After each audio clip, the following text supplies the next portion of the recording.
Hey, good evening, everyone. Dr. Randall Gates, board certified chiropractic neurologist and chiropractic physician at Gates Brain Health. I'm re-recording this because my tie was a little too tight. I'm trying to work on my camera angles and lighting. So nonetheless, I'm re-recording. This is actually a follow-up video to last night's talk because the feedback I received was that the talk was too technical. And so I'm going to try and distill it down.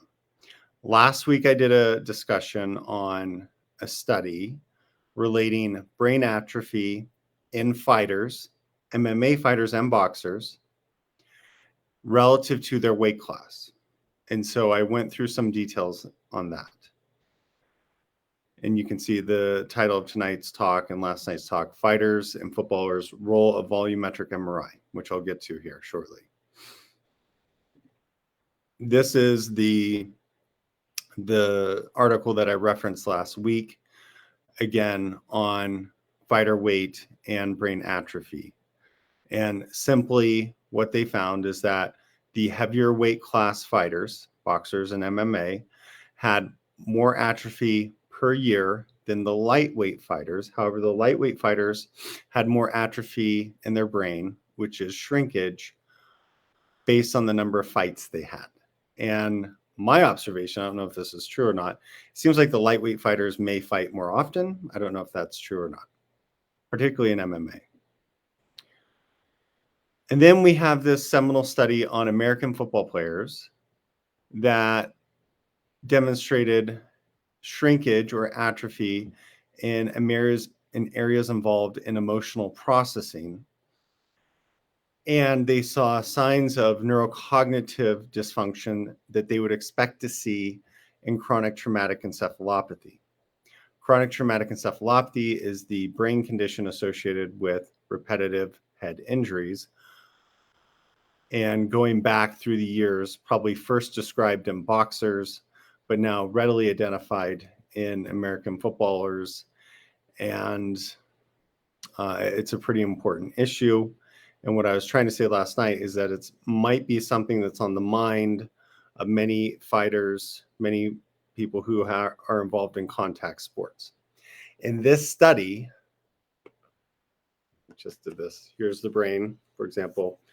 In this study on the American football players, they found selective loss of brain tissue in this orange area, which is the emotional processing area called the cingulate gyrus, and a few other connected structures within what is referred to as the limbic system.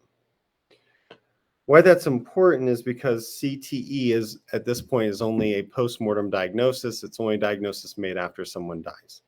But it would sure be great if we could track whether a boxer, an MMA fighter, an NFL football player, or someone who's played high school football or college football, or a soccer player, if they are on a path of brain atrophy towards CTE. That's kind of the whole idea.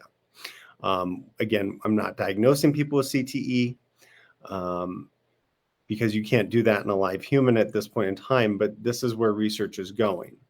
And the point I was trying to make is that wouldn't it be great if we did a yearly volumetric brain MRI, looking at the density of different areas of the brain, to track that in someone who's had a history of repetitive subconcussive or concussive head impacts.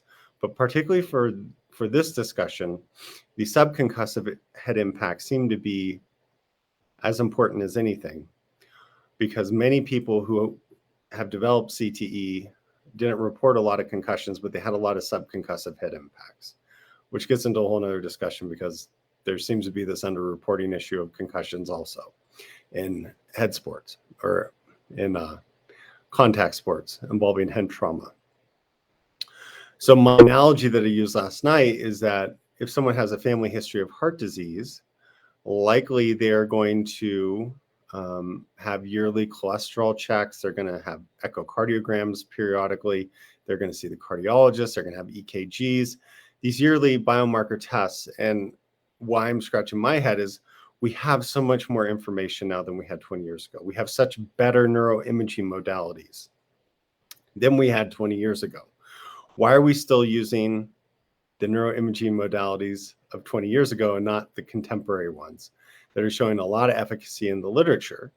And wouldn't it be great, this is just totally my opinion, wouldn't it be great if we could have a standard of follow-up care for these athletes to follow their brain and see, are they showing signs of atrophy and what we think may lead to something more sinister or something more severe in the future. Also then too, in the concussion literature, there's a lot of discussion on inflammation. So what potential therapies could be enacted medically, functionally, in whatever paradigm you want to go with, that may help with brain health long term. Maybe there aren't any, but maybe there are. And so I think it's worth a topic. It's a worthy topic of exploring and discussing. So that's basically the summary of last night's discussion. I hope this one makes a little more sense. I appreciate you watching, and have a good night, everyone.